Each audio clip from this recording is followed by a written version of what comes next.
Welcome to the video that answers the question, what beginning of year screeners do we use for mathematics in my grade level? Our universal screener for mathematics and for reading is the iStation iSIP.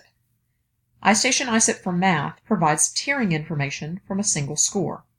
Students take this assessment online, so it can be given to the whole class at one time. In addition to the universal screener, we also use a diagnostic screener for mathematics. The eNumeracy screener for kindergarten provides diagnostic information for all students. It is an individual performance assessment and must be given individually.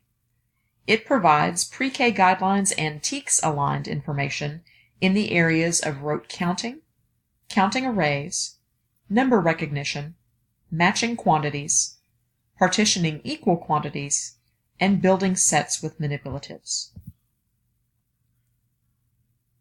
If you have questions about the iStation iSIP, please contact your learning liaison. For more information about diagnostic screeners for mathematics, please visit our website at sites.google.com/gcisd.net/rtimath/kinder. Thanks for watching.